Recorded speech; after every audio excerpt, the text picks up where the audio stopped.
Ilmu ini adalah agama. Lihat-lihat dari mana kita mengambil agama kita. Sumbernya dari mana. Ini adalah agama. Lihat-lihat kita ngambilnya dari mana. Laulas sanad lagala man sya'a bima sya'. Kalau bukan keberadaan sanad, maka orang bakal ngomong seenak perutnya. Begitu. Dan ini apa yang saya sampaikan persis semuanya yang saya dengar dari guru saya waktu ngomong masalah sanad, hal yang sama juga. Sebagaimana beliau pertama dengar dari gurunya tentang ini, juga kalimat-kalimat yang sama seperti yang kita sampaikan ini. Bersilsilah. Kemudian juga kita sekarang mau cari dokter buat operasi, kita milih. Dokter buat beranak, kita milih. Dokter buat operasi, oh ini divonis begini, saya mau cari alternatif lain. Kita mau cari, ini dokternya dari mana? Begitu. Belajarnya sama siapa? Sekolahnya di mana? Begitu juga, kita nggak bisa nerima fatwa dokter tentang penyakit jantung, tapi kita ambilnya dari dokter, dari bidan. Loh, kan di rumah sakit juga dia. Bidan. Begitu. Ini urusan jantung. Bahkan seandainya ini dokter ahli kandungan, nggak bisa kita terima fatwa dia tentang jantung.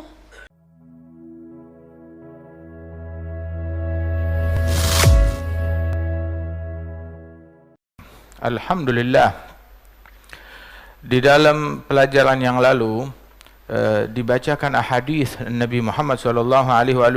Alhamdulillah, paling enak zaman sekarang tuh daripada orang mikir macam-macam, kita mikirin hadisnya Nabi Muhammad. Kita mengkaji hadisnya Nabi, kita merenungin hadisnya Nabi. Ada orang merenung ini, merenung itu. Tapi sebaik-baik yang kita renungin Al-Quran, sebaik-baik yang kita renungi dan kita kaji hadisnya Nabi Muhammad SAW. وَاذْكُرْنَا مَا يُتْلَى فِي بُيُوتِكُنَّ مِنْ آيَاتِ اللَّهِ وَالْحِكْمَةِ. Allah Ta'ala berfirman, mengatakan kepada para kaum wanita, wanitanya Nabi Muhammad, para istri beliau dan putri beliau dan keluarga beliau, wadhkurna ma yutla fi buyutikun, sebut apa yang dilantunkan, yang ditilawahkan, yang dibaca di rumah-rumah kalian. Apa ayat-ayatnya Allah dan juga al-hikmah. Wal hikmah adalah sabdanya Rasulullah sallallahu alaihi wasallam. Nah, sekarang masalahnya apa yang dikaji, yang dilantunkan di dalam rumah kita? Apa yang dilantunkan? Yang dilantunkan medsos, yang dilantunkan hidupnya orang, liburannya orang, keluarganya orang, beranaknya orang, kawinannya orang. Begitu yang dilantunkan itu. Wadhkurna, suruh ingat, suruh renungi, suruh hayati. Mayutla fi buyutikun, tilawah Al-Quran yang dibacakan di rumah kalian. Maknanya Nabi selalu membacakan tilawah ayat-ayat Al-Quran di rumah-rumah keluarga beliau sallallahu alaihi wasallam. Imam Al-Maghribi itu beliau menyebutkan di dalam rihlahnya ke kota Hadramaut, ke kota Tarim, itu sekitar 600 atau 700 tahun yang lalu beliau tulis fi asr ba'da wafat Sayyidina Al-Idrus, sekitar 600 tahun yang lalu. Itu beliau bilang di dalam rihlahnya, saya keluar habis salat maghrib. Tatkala saya keluar sholat maghrib di masjid, habis sholat maghrib saya keluar ke jalanan di kota tersebut, ngelewatin jalanan gang, dari kanan kiri orang tuh saut-sautan baca Al-Quran. Dan saya masuk gang, saya hitung nih yang baca surat Yasin. Di antara yang baca surat Yasin, yang saya dengar kalimat Yasin, itu aja yang saya dengar kalimat Yasin. Dari ujung jalan ke ujung jalan ada 40 rumah.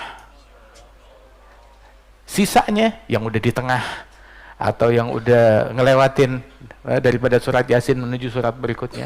Yang saya dengar kalimat Yasin ada 40. Yasin, langsung Yasin, Yasin, Yasin. Subhanallah, 40 rumah.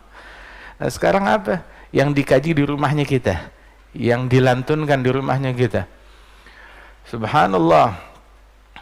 Wa dzkurna ma yutla fi buyutikunna min ayatillahi wal hikmah. Karenanya itu alangkah indahnya kalau kita merenungi Al-Quran, merenungi hadis Nabi Muhammad sallallahu alaihi wasallam. Dalam pelajaran yang lalu disabdakan oleh Rasulullah sallallahu alaihi wasallam, khiyarukum ahasinukum akhlaqa.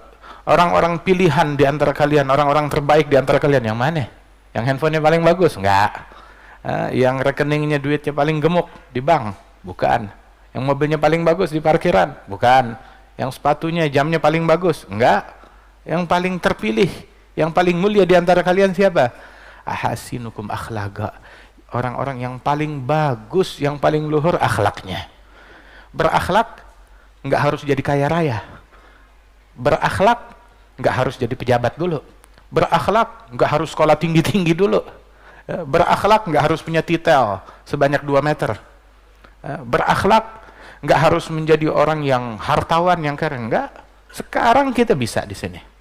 Akhlak yang bagus lebih baik daripada baju yang bagus. Akhlak yang bagus lebih baik daripada duit yang banyak. Sungguh, kaya raya nggak ada akhlak, orang nggak demen. Ilmu tinggi nggak ada akhlak, ilmunya menjadi barang bukti yang memberatkan dia di pengadilan Allah Subhanahu wa Ta'ala. Makanya khiyarukum, yang terbaik di antara kalian siapa? Yang paling bagus akhlaknya.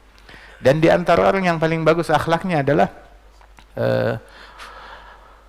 orang yang paling bagus akhlaknya di antara kita ketika kita hadir di satu tempat, duduk di satu tempat, yang merasa dirinya paling kurang, paling kecil, paling nggak punya apa-apa, paling rendah, paling hina. Nah, itu orang yang paling bagus akhlaknya di mata Allah Subhanahu wa Ta'ala. Tapi orang yang merasa dirinya, saya paling hebat, saya paling baik, saya paling Islam, kan ada yang begitu, saya paling benar, saya. Nah, itu bukan akhlaknya Nabi, itu akhlaknya iblis. Tahu kan akhlaknya iblis di Quran apa? Ana khairum minhu. Sayyidina Adam, waktu beliau tersandung di dalam kesalahan yang sudah ditakdirkan oleh Allah atas beliau.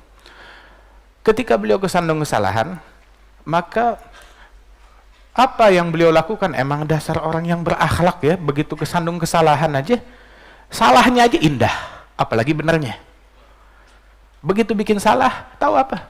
Bukan mencari pembenaran, bukan mencari alibi, bukan beralasan.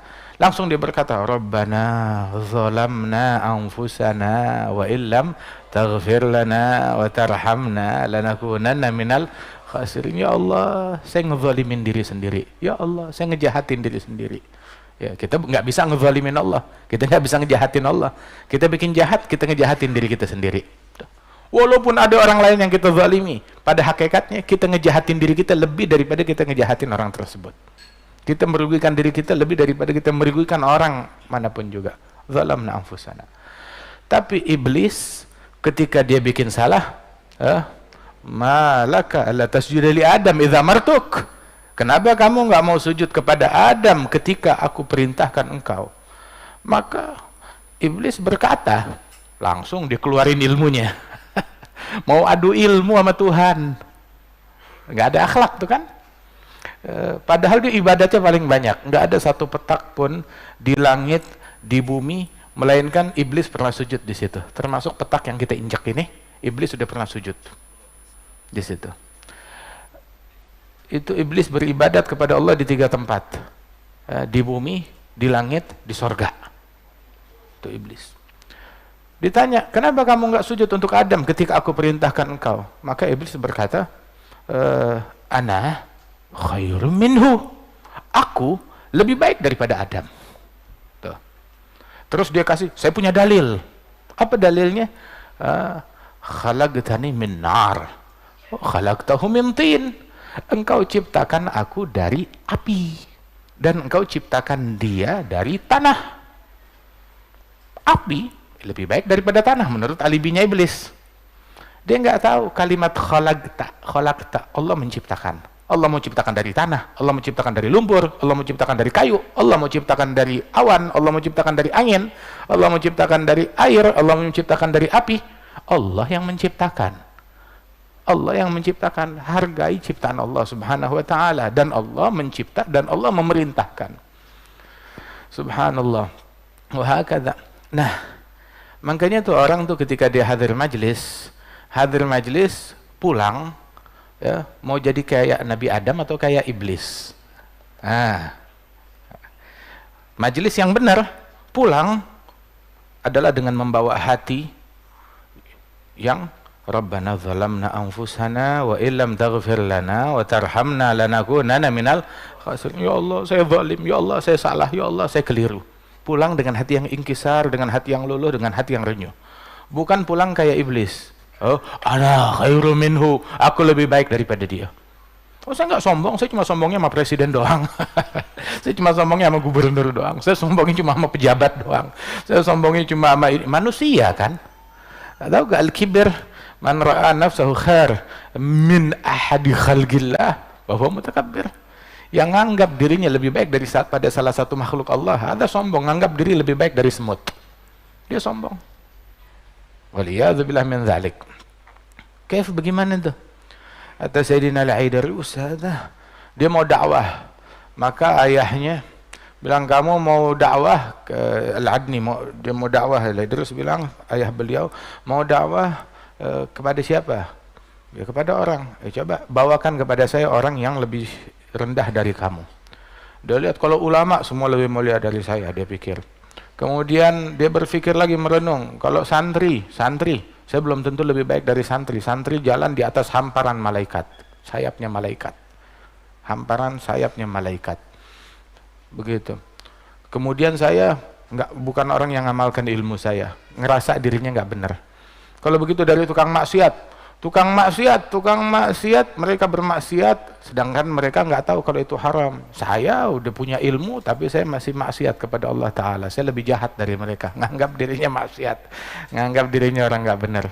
Sampai dilihat orang kafir, iya sekarang dia kafir, cuma akhir hayatnya saya nggak tahu. Kali dia dapat hidayat masuk Islam, dan saya nggak tahu akhir hayatnya saya seperti apa. Nah, sekarang iya saya muslim, dia kafir, tapi akhir hayat kami saya nggak tahu. Saya ditutup umur saya dengan seperti apa dan dia dengan seperti apa, saya nggak tahu. Akhirnya pas dia pulang ke rumahnya, karena sedih dia nggak menemukan apa yang dia cari, siapa yang lebih hina dari dia. Tahu-tahu lihat ada bangkai anjing yang udah busuk di jalanan. Nah, ini lebih hina dari saya. Dia tadinya mau ngambil tali, mau diseret ke hadapan ayahnya. Maka baru mau diseret begitu, dia pikir besok hari kiamat dia dibangkit. Saya dibangkit, dan anjing ini kelak kembalinya kepada tanah. Tapi kalau saya maksiat kepada Allah, saya kembalinya ke dalam api neraka. Jadi saya nggak bisa mengklaim diri saya lebih baik daripada anjing. Kata Uwais Al-Qarni, afdalu tabi'in yang paling afdal. Uwais Al-Qarni cari makanan di tong sampah, tahu-tahu digonggong sama anjing. Dia nengok ke anjing. Anjing bilang, antakul mimma yalik. Dia bilang kepada anjing, engkau makan bagian kamu. Begitu, saya nggak ngusir kamu. Dengan beranggapan saya lebih baik daripada anjing. Anjing minggir. Saya nggak bilang begitu. Kamu nggak lebih baik dari saya dan saya nggak lebih baik dari kamu. Tapi entar belakangan di akhirat, kalau saya lolos dari neraka masuk surga, saya lebih baik dari anjing. Kalau enggak, kamu lebih baik dari saya. Akhlaknya bahkan kepada binatang. Subhanallah. Khiyarukum, orang terbaik di antara kalian adalah yang paling bagus akhlaknya, bukan yang paling pintar pidato, bukan yang paling banyak hafalannya, tapi yang paling bagus akhlaknya. Allah yuhassin lana al-akhlaq, insyaallah yuwassi' lana al-arzaq. Mudah-mudahan Allah Ta'ala bagusin akhlak kita, dan Allah Ta'ala luaskan rezeki kita. Yang akhlaknya bagus, nah tuh rizkinya udah paling, wah Masya Allah, rizki yang paling gede tuh kalau dikasih akhlak yang bagus. Kasih akhlak yang bagus. Subhanallah. Oke, itu sedikit daripada pelajaran yang lalu. Nah terus dalam pelajaran yang sekarang ini, dalam hadis yang diriwayatkan oleh Imam An-Nasa'i, Rasulullah SAW bersabda, "Da'ma yuribuk ila ma la yuribuk." Tinggalkan yang membuatmu ragu kepada hal-hal yang tidak membuatmu ragu. Ini ragu, ini yakin. Ambil yang yakin. Jangan kita coba-coba sama yang ragu, yang meragukan. Yang bikin ragu tinggalin. Yang yakin pegang dengan baik-baik. Sungguh orang bodoh yang meninggalkan yakin yang dia punya demi keraguan yang kagak jelas. Dalam hal apa keraguan tersebut? Di dalam makanan misalkan, dalam makanan yakin itu halal, silahkan, tapi dia tinggalkan yang yakin, dia menuju kepada hal yang syubhat, yang meragukan, jangan lakukan itu. Itu dalam perihal makanan tersebut dibilang atib tu'matak tustajab da'watuk. Perbagus makananmu, berhati-hati di dalam memilah makananmu, maka doamu dikabulkan oleh Allah Ta'ala. Kun wari'an takun abdan nas. Jadilah kamu orang yang berhati-hati dari yang syubhat, niscaya kamu menjadi orang yang paling ahli, yang paling hebat di dalam pengabdian dan beribadat kepada Allah Ta'ala. Tuh. Di dalam makanan, tinggalkan yang meragukan kepada yang tidak meragukan. Ketika kita tinggalkan hal tersebut, kita nggak jadi mati, nggak jadi berkurang rezekinya kita. Terus juga para sahabat Rasul Sallallahu Alaihi Wasallam, mereka kunna natruku 70 baban min halal makhafatal bab wahid min asyubhah. Kita dahulu meninggalkan 70 pintu yang halal, khawatir kejeblos dalam satu pintu yang syubhat, apalagi yang haram. Oh, kita kebalikannya, ada 70 pintu haram, satu pintu syubhat, bukan halal lagi, satu pintu syubhat. Terus kita bilang, insya Allah saya kenanya di yang syubhat deh. Kita kayak begitu sekarang.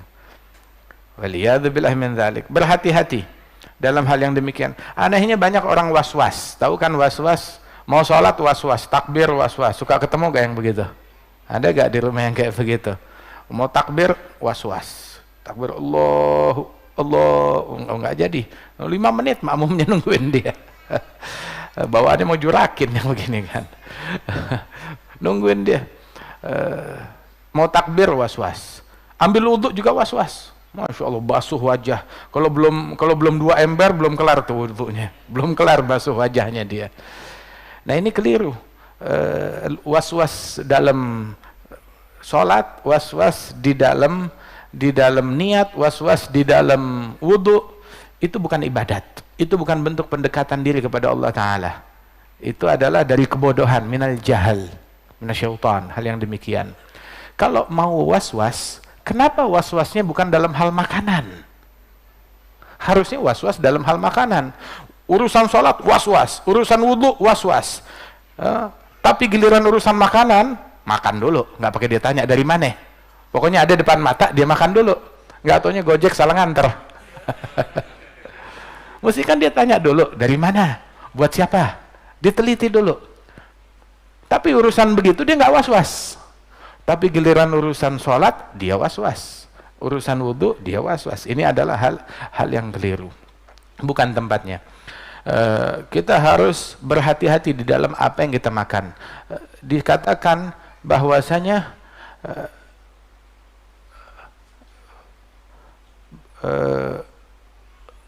kul ma syi'ta, makan apapun yang kamu kehendaki, fata'amal mithlah, niscaya amalanmu sesuai dengan apa yang kamu makan. Kalau misalkan yang dia makan halal, amalannya halal. Yang dia makan haram, amalannya haram. Man akalal halal ata'at jawarihu sya'am aba. Man akalal haram asad jawarihu sya'am aba. Yang makan makanan yang halal, anggota tubuhnya bakalan taat, mau nggak mau, disadari atau nggak disadari. Tapi yang makan makanan yang haram, anggota tubuhnya bakalan maksiat, mau nggak mau, disadari ataupun nggak disadari. Hakadha. Karena Sayyidina Nabi Bakar As-Siddiq radhiyallahu anhu, beliau tuh urusan makanan sampai dia tanya dari mana? Apabila ada makanan ini dari mana? Dari fulan dapat dari mana? Ditelusurin sampai orang kelima atau sampai orang ketujuh. Al-Imam Syekh Abdul Wahhab Sya'rani bilang, saya alhamdulillah saya baru bisa bertanya sampai orang ketiga doang. Gitu. Nah kita paling enggak orang pertama deh, orang pertama masuk restoran tanya dulu ini halal apa enggak. Bukan udah habis 2 piring baru nanya ini halal enggak. Insyaallah enggak berhati-hati di dalam hal yang demikian tersebut. Dikatakan oleh sebagian sahabat Rasulullah sallallahu alaihi wasallam, "Law shallaitum hatta takunu kal hanaya wa sumtum hatta takunu kal autar la yutagabbal dzalika minkum illa biwara'in hajiz." Seandainya kalian sholat, banyak sholat tahajud, sampai bongkok, nggak bisa lurus. Itu apa namanya? Tulang belakangnya. Seandainya kalian puasa, sampai tubuh kalian kurus kering, kayak lidi, kayak senar. Nggak bakalan diterima itu sholat, itu puasa nggak bakal diterima, kecuali kalau engkau bersikap dengan sikap wara', berhati-hati dari yang syubhat, apalagi yang diharamkan oleh Allah Subhanahu wa Ta'ala. Tariqah Al-Ba'alwi, tariqah Bani Alwi, tariqah Sadah, itu tariqah mereka itu adalah al-ilm wal amal wal khauf wal wara' wal ikhlas. Ilmu, amal, wara', keberhati-hatian dari yang syubhat apalagi yang haram, wal khauf, takut kepada Allah, wal ikhlas, tulus di dalam beramal. Da'ma yaribuk, di dalam masalah makanan tinggalkan yang meragukan. Tinggalkan yang meragukan. Hatta ba'dus salihin, kalau dia nggak menemukan makanan yang betul-betul halal di hatinya dia, makan daun. Makan daun, beneran makan daun. Disebutkan ini di Tanbihul Mughtarin li Sya'rani, disebutkan juga di Ihya Ulumuddin lil Ghazali daripada riwayat mereka, keberhatian orang-orang dahulu. Ibrahim bin Adham itu untuk hidupin dirinya dia kerja di kebun anggur. Majikannya datang setelah berbulan-bulan Ibrahim bin Adham kerja di situ, majikannya pas lagi datang, tolong ambilkan saya anggur yang manis. Siap. So, dibawain nih anggur yang manis.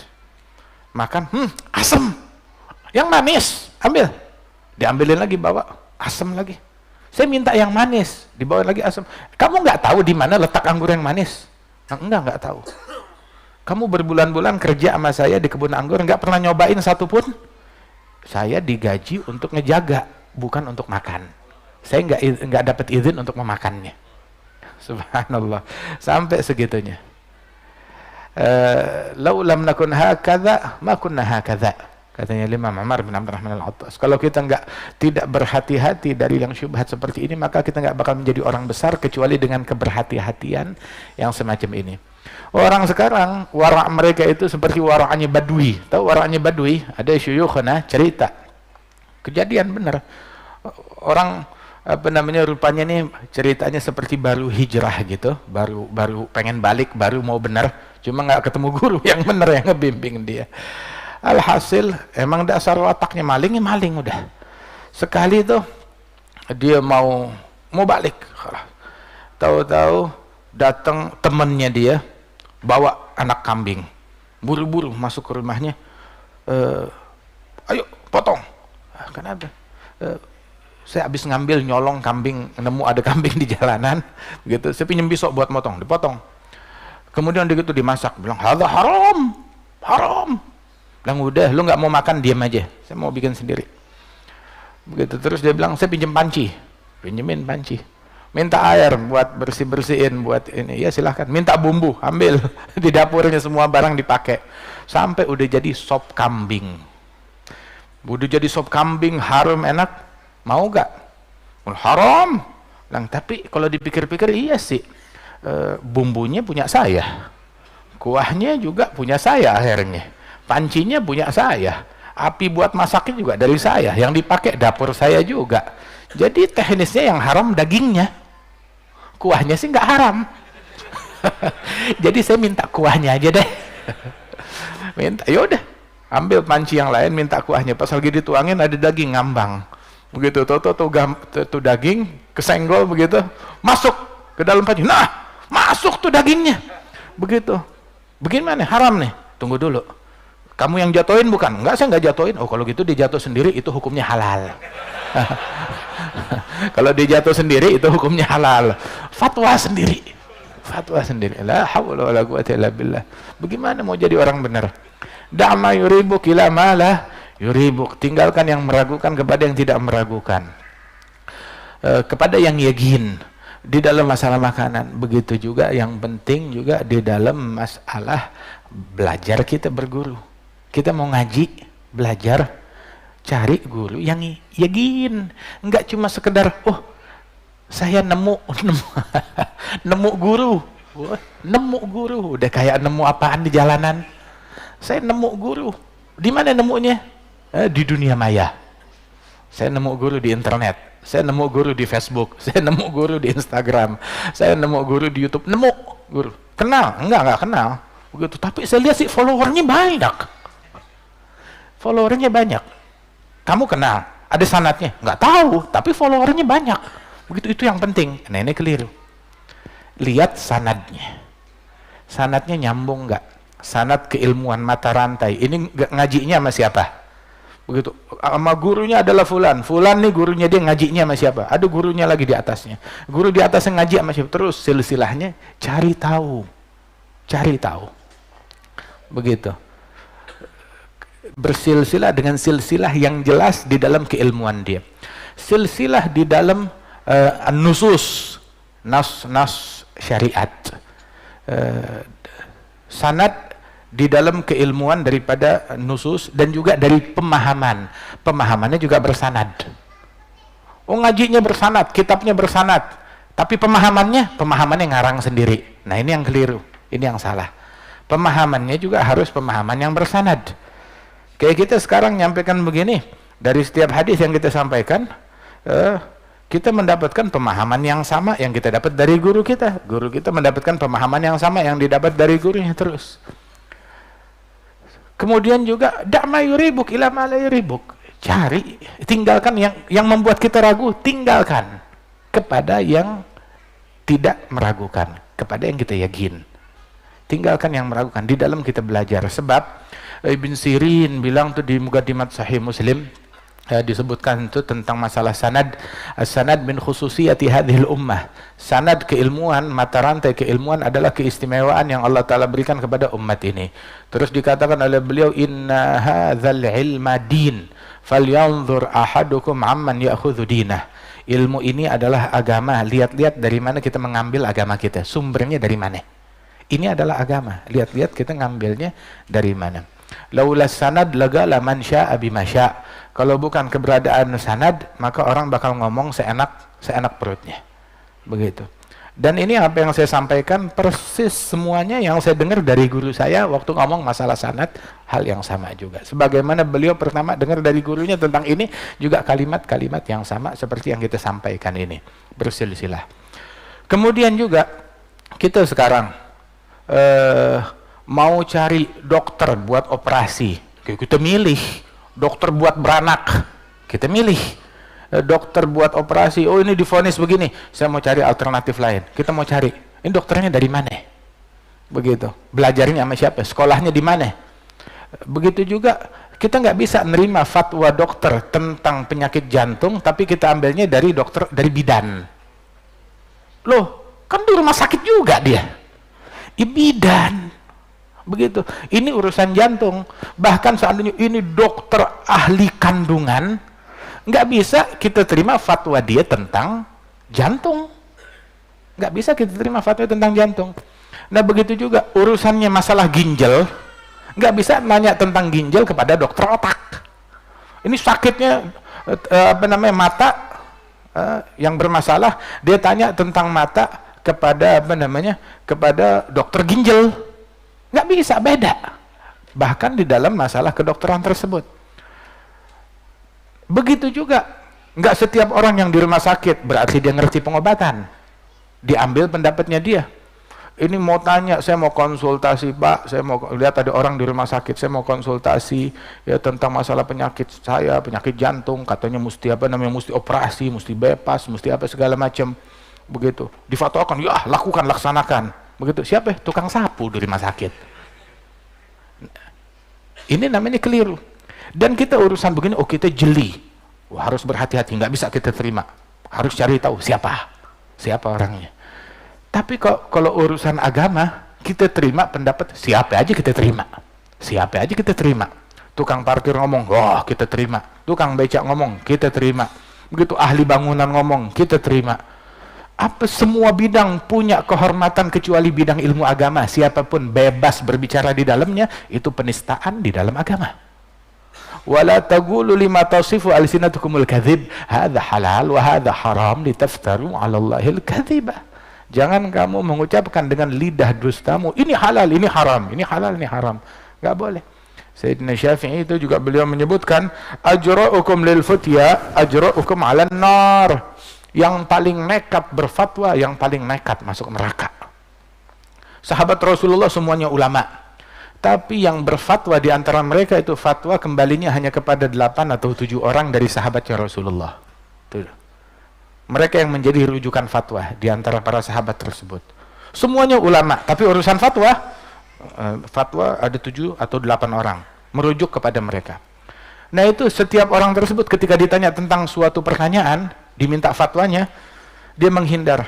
Tanya kepada fulan, sahabatku, dia juga ahli fatwa, tanya kepada dia, saya nggak berani jawab. Orang kedua, mufti itu bilang, enggak, tanya kepada fulan, orang ketiga. Terus orang keempat, kelima, keenam, sampai balik ke orang pertama. Wah, kamu lagi? Iya, nggak ada yang mau jawab, semuanya menghindar memberikan fatwa.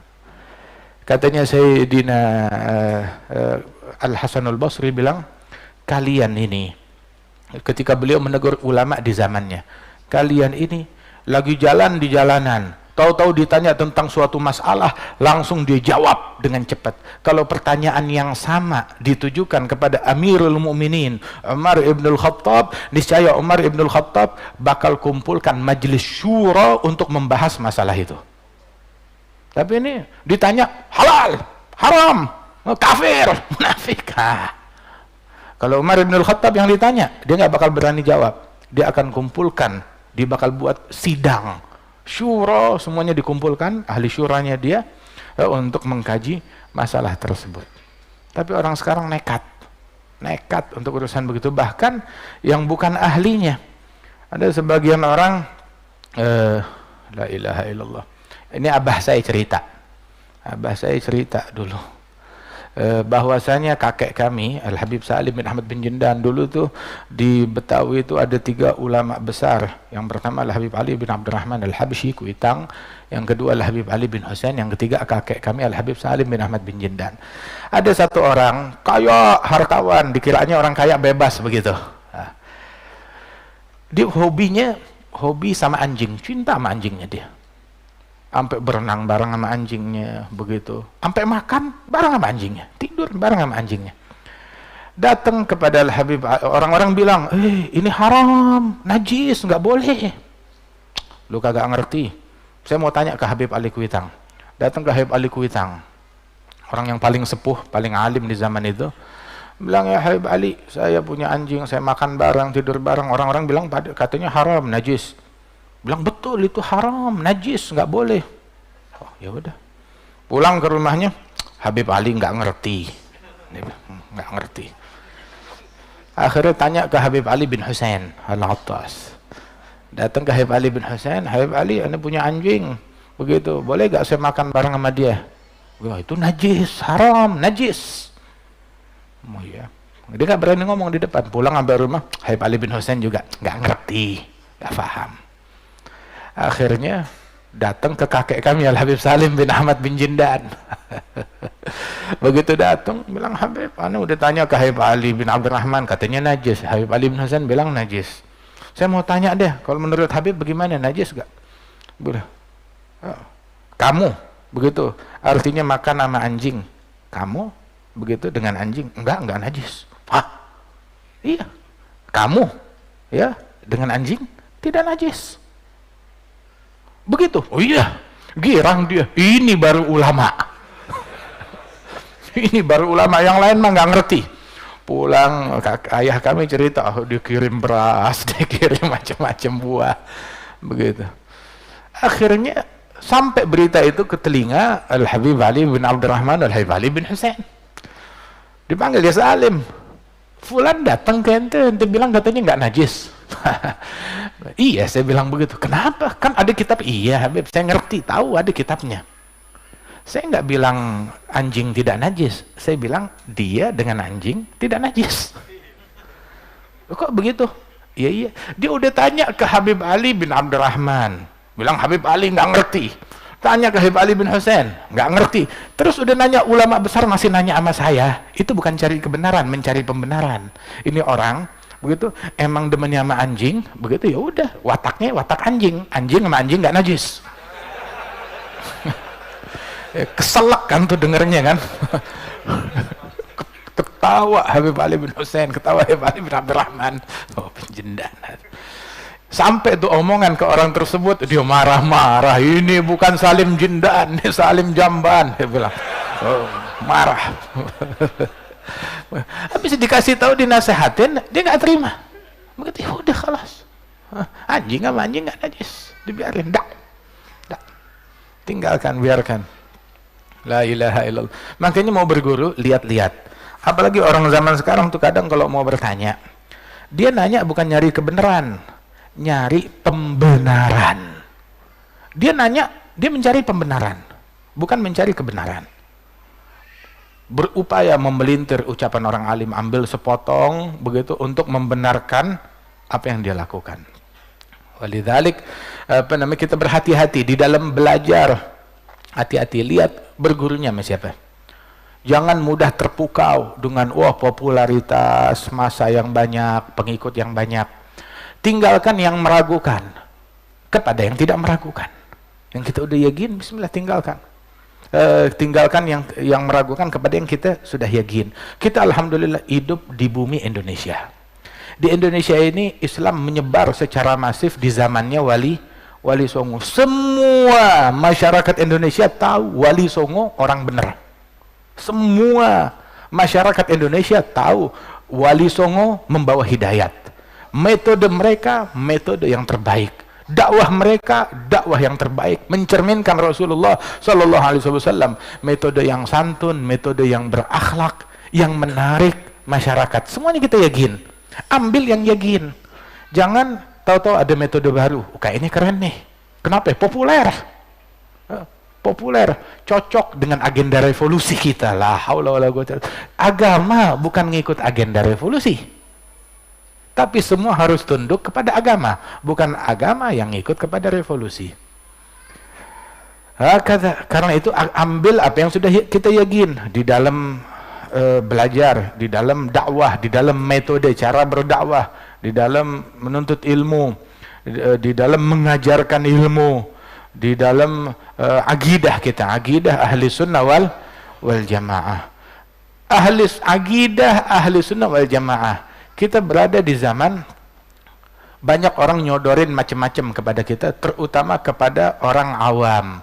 Enggak berarti yang kita maksud awam di sini, awam di dalam ilmu agama. Mau ilmunya setinggi langit, ya, tapi kalau dia enggak faham akan agama, maka dia awam di dalam agama. Zaman sekarang maaf ulamanya aja awam, apalagi awamnya. Awam. Kita ngomong apa adanya. Masalah akidah ahli sunnah wal jamaah. Di dalam akidah ahli sunnah wal jamaah, makna akidah ahli sunnah wal jamaah adalah akidah,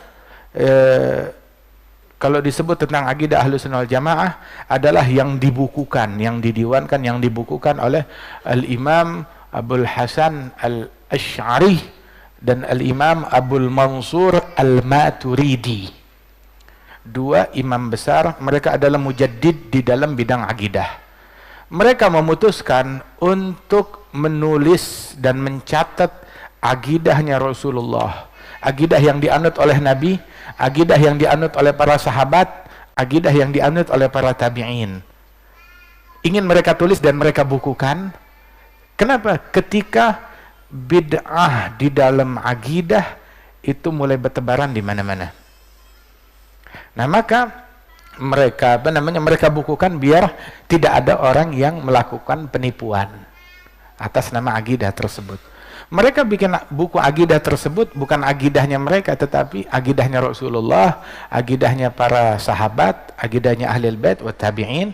Nah, mereka bukukan itu semuanya dengan adillah mutawatirah, dengan hadis yang lengkap, dengan ayat-ayat Al-Qur'an. Intinya di dalam akidah Ahlus Sunnah wal Jamaah cirinya satu. Ahlus Sunnah wal Jamaah ngikutin sunnahnya Nabi, ikut kelompok mayoritas. Di dalam sunnahnya Nabi nggak ada mengkafirkan sesama muslim. Tuh. Tidak ada mensyirikkan sesama muslim. Tidak ada membid'ahkan sesama muslim. Ada orang teriak, ini bid'ah. Sesat, nggak dilakukan oleh Nabi. Oke. Nabi Muhammad SAW sebutkan satu hadis yang Nabi pernah mengatakan kepada muslim lain, kamu bid'ah. Ada gak hadis yang Nabi membid'ahkan muslim lain? Adakah hadis yang Nabi mensyirikkan muslim lain? Kamu musyrik. Ada gak Nabi mensyirikkan seorang muslim atau mengkafirkan seorang muslim? Orang yang mengklaim saya pembela tauhid, saya pengikut sunnah, tetapi mengkafirkan, membid'ahkan, mensyirikkan, maaf, sunnah siapa yang kamu pakai? Enggak ada dalam sunnah Nabi mengkafirkan, membid'ahkan, mensyirikkan, tidak ada. Tapi itu yang kita tahu, itu sunnahnya khawarij, sunnahnya syaitan, sunnahnya iblis yang mengkafirkan sesama muslim. Dan enggak ada ajaran manapun juga. Wali Songo datang ke Indonesia mengislamkan, bukan mengkafirkan, ya kan? Mentauhidkan, bukan mensyirikkan, mensunnahkan, bukan membid'ahkan. Masukin orang ke dalam Islam susah, kenapa ngafirin orang gampang banget? Orang dulu ngislamin orang, datang nih kuculuk-kuculuk Ustadz, ya, dia mengkafirkan orang, mensyirikkan orang, membid'ahkan orang. Ajaran siapa? Bukan ajarannya Nabi Muhammad sallallahu alaihi wasallam. Walidzalik ahlu sunnah, sunnahnya siapa? Sunnahnya Nabi, bukan sunnahnya setan, bukan sunnahnya khawarij. Sayyidina Ali bin Abi Thalib diperangin oleh kaum khawarij. Kaum khawarij adalah orang yang gemar mengkafirkan orang yang beda pandangan dengan mereka. Sayyidina Ali dikafirkan, diperangi, dianggap darahnya halal untuk dibunuh. Terus ditanya Imam Ali bin Abi Thalib, bagaimana pendapatmu tentang kaum tersebut? Maka Sayyidina Ali mengatakan, ketika ditanya, akufaruhum, ya Imam Ali, apakah mereka orang-orang kafir? Maka Sayyidina Ali bilang, minal kufri faru, mereka bukan kafir, justru mereka anti kepada kekafiran. Amunafiqun hum, apakah mereka orang munafik? Sayyidina Ali menjawab, innal munafiqin la yadhkurunallaha illa qalila wa hum yadhkurunallaha katsira.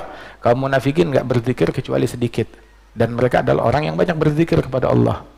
Dibagusin nama Sayyidina Ali. Padahal itu orang mengkafirkan Imam Ali dan menghalalkan darahnya dan memerangi, membunuh banyak sahabat. Kalau begitu siapa mereka ini? Kamu nggak rela kita namakan mereka kafir, kamu nggak rela kita namakan mereka sebagai munafik. Terus siapa mereka? Mereka hum ikhwanuna, mereka saudara kita, baghaw alaina, yang memberontak kepada kita, tapi mereka tetap saudara kita. Mereka memberontak tapi mereka adalah saudara kita, bukan kafir, bukan munafik. Nggak kayak orang sekarang, beda urusan dunia munafik, beda urusan dunia, beda urusan menu, makannya nih beda menu, wah nggak sama, ente kafir berarti. Ya, ini kan, ini manusia hidupnya di mana sih? Hidupnya di mana? Begitu. Manusia purba yang kayak begini, terbelakang. Bukan masalah kampungan, apa namanya? Primitif cara berpikirannya, cara berpikir manusia purba. Begitu, ngelihat TV nggak nyala, diambil pentungan, hancurin. Manusia purba yang kayak begitu. Kalau manusia berakal kan dia cek dulu, oh belum dicolok, colok. Begitu, oh belum dipencet, pencet. Kata. Ini beda, dianggap beda partai seperti beda agama, beda calon seperti beda Tuhan. Padahal sama-sama muslimin. Hal yang macam begini kekanak-kanakan. Terus, tapi ini ulama apa? Ulama apa? Begitu. Kita dibodohin sama orang-orang macam begini. Maaf. Mau ngambek nggak apa-apa, sudah biasa diambekin. Begitu. Biarin. Nggak apa-apa. Ulama yang kita kenal, mereka nggak mengajak kecuali kepada Allah. Nggak pernah ngajak ke partai. Nggak pernah ngajak ke calon tertentu. Coblos ini. Nggak ada ulama nyoblos begitu. Ulama yang saya kenal nggak ada yang begitu, atau ngajak kepada partai ini, enggak. Bahkan mereka ketika ada orang mau ngaji, mereka, kamu mau ngaji di sekolah saya, di madrasah, enggak. Mereka cuma ngajak kepada Allah, enggak ngajak kepada organisasinya, enggak ngajak kepada madrasahnya, enggak ngajak kepada masjidnya, enggak ngajak kepada metodenya, begitu. mau pakai majelis mana aja, ormas mana aja, yang penting nyampainya ke Allah, nggak jadi masalah, nggak harus lewat saya. Oh, saya punya sedekah, lewat mana aja nggak jadi masalah, nggak harus lewat saya disalurkannya, silakan. Tapi sebagian orang dia mau mengkangkangi jalan menuju surga. Jalan surga cuma lewat kolong saya doang. Kalau nggak lewat saya, nggak nyampe ke surga. Memonopoli jalan surga. Begitu. Kamu kalau beda sama saya, berarti kamu beda sama Islam. Kalau kamu beda sama saya, kamu ngebantah saya, kamu ngebantah Nabi. Beda sama saya, berani macam-macam sama Tuhan. Begitu. Kapan dia jadi Tuhan? Yang kayak begini.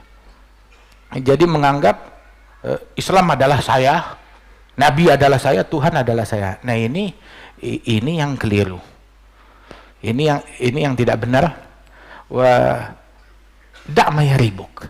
Tinggalkan yang meragukan kita kepada yang tidak meragukan.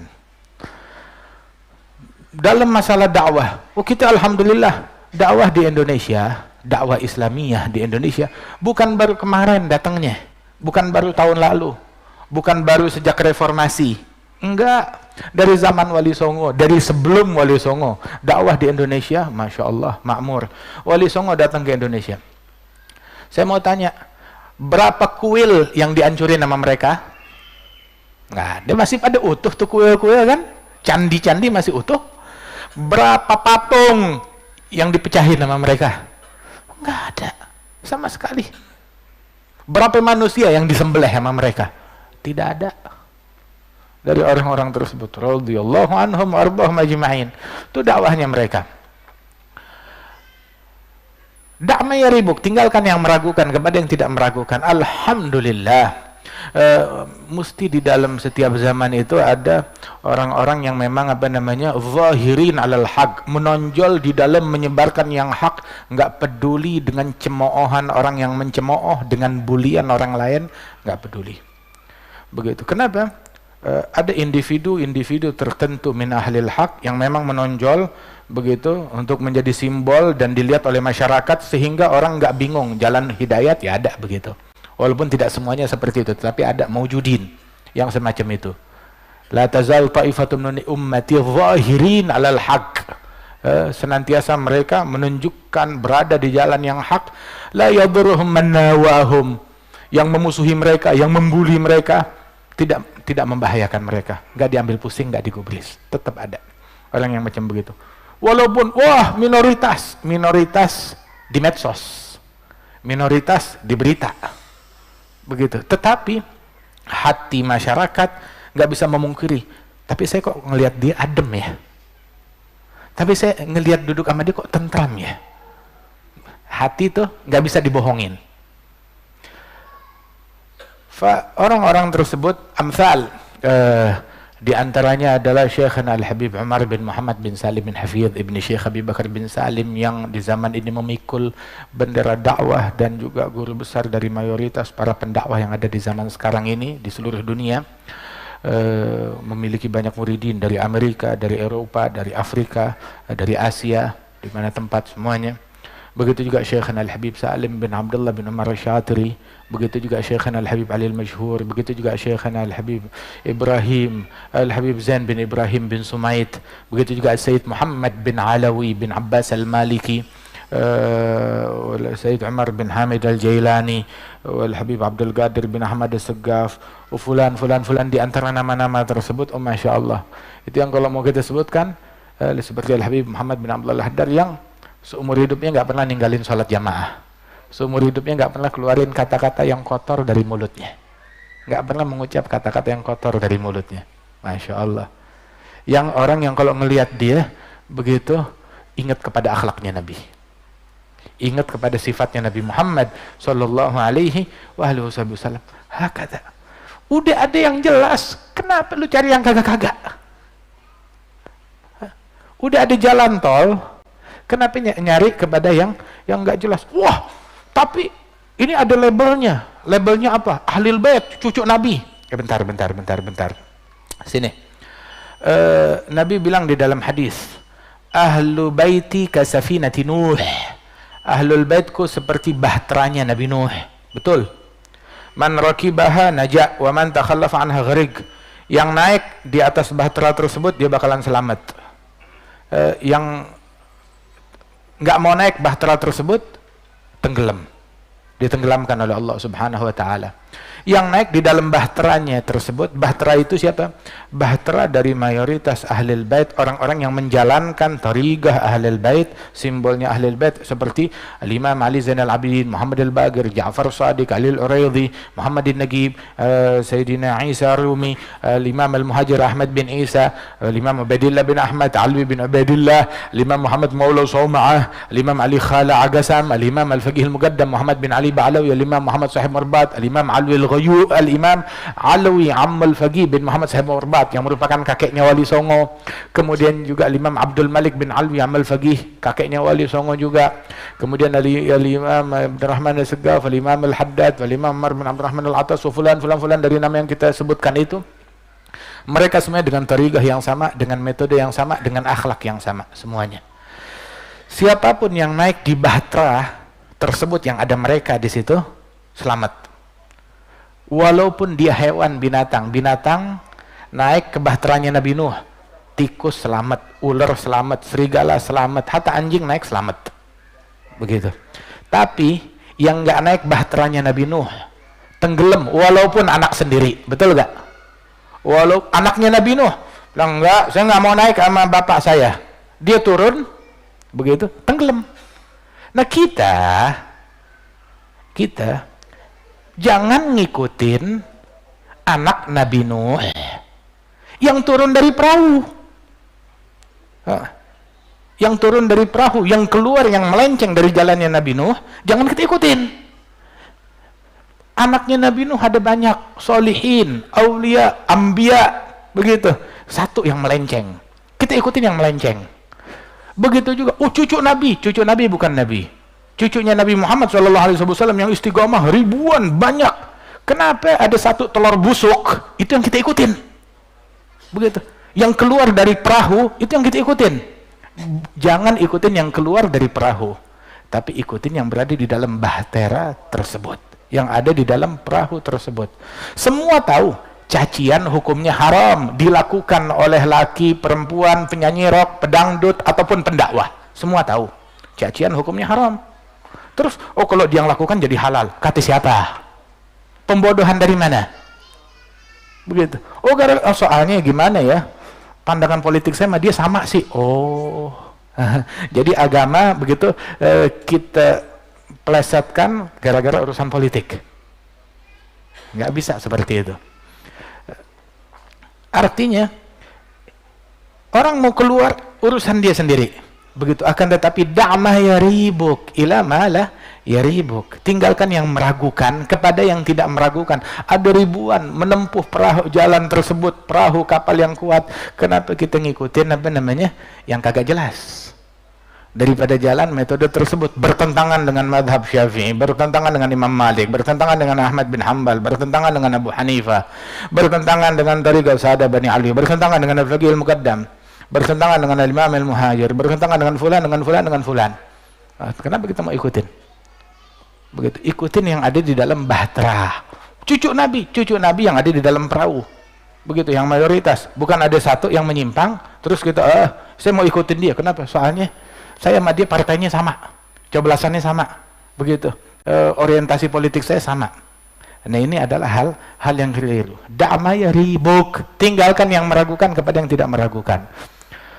Sampai dulu tuh ulama-ulama kita di zaman dahulu pendapatnya didengar dan diterima, bahkan kepada pemerintah yang non muslim di zaman tersebut nerima pendapat ulama dari para wali songo tersebut. Dibilang kenapa? Ini kan beda agama. Iya, tapi mereka ngasih nasihat kepada kita tulus, nggak punya agenda apa-apa. Walaupun beda agama, mereka tulus, nggak punya agenda, nggak kepengen apa-apa. Begitu. Beda sama yang sekarang, punya agenda, ngomong punya agenda, punya tujuan. Tinggalkan yang meragukan kepada yang tidak meragukan, kepada yang udah jelas jalannya di dalam dakwahnya, dalam akidahnya, dalam metodenya, dalam ilmunya, di dalam jihadnya. Jangan kita zaman sekarang terlalu gampang terbuai dengan jihad.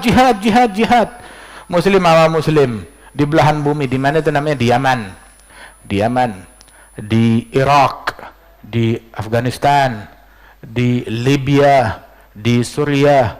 Muslim sama muslim, ini teriak jihad, kubu yang ini teriak jihad, yang ini ngebom yang ini bunuh yang ini. Semuanya takbir, Allahu Akbar, Allahu Akbar. Takbir yang mana yang mau kita percaya? Itu bukan jihad, itu jahat. Kalau mereka mentakbirkan Allah, nggak bakal menghunuskan pedangnya kepada muslim lain. Tapi yang mereka takbirkan partainya, yang mereka takbirkan adalah politiknya, pandangan politiknya, itu yang mereka takbirkan. Da' ma yaribuk, tinggalkan yang meragukan engkau kepada yang tidak meragukan. Jangan gampang terbuai dengan ajakan jihad, ajakan ini ya. Itu cuma menarik simpati umat demi kepentingan politik segelintir orang. Enggak seperti itu. Jihad harus belajar, harus cari tahu seperti apa jihad tapi caci maki, itu jahat. Jihad tapi berbohong, jihad nggak tahajud, nggak bangun malam, jihad di jalanan tapi nggak sembahyang. Bagaimana mau jihad? Kata. Sebelum kita sholat isya mungkin ada 1-2 pertanyaan, silahkan. Fadhalu.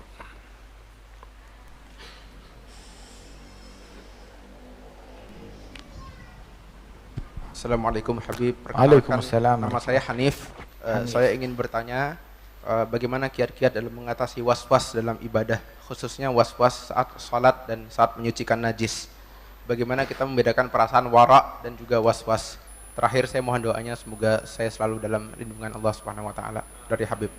Barakallahu fikum. Pertanyaan yang lain ada lagi?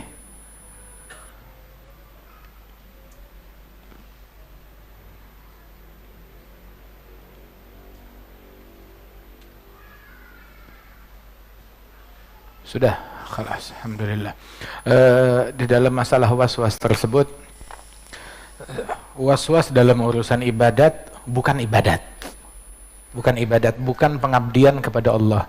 Justru meninggalkan itu semua adalah pengabdian kepada Allah Subhanahu wa taala. Dalam hal ini perlu konsultasi dan bertanya kepada ulama.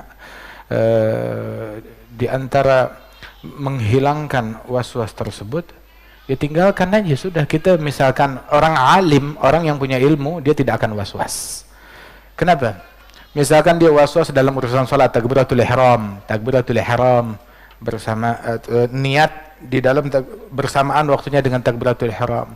Diajarkan kita niat itu letaknya di dalam hati. Melafazkan niat itu hukumnya sunnah, tujuannya adalah untuk memudahkan di dalam menghadirkan makna niat di dalam hati. Di dalam misalkan kita sekarang mau salat isya, yang wajib adalah usolli fardhul isya. Cuma itu doang. Kewajiban kita adalah usolli, saya sholat fardu isya, sholat isya fardu. Ada kalimat usolli, ada kalimat fardunya, ada isya.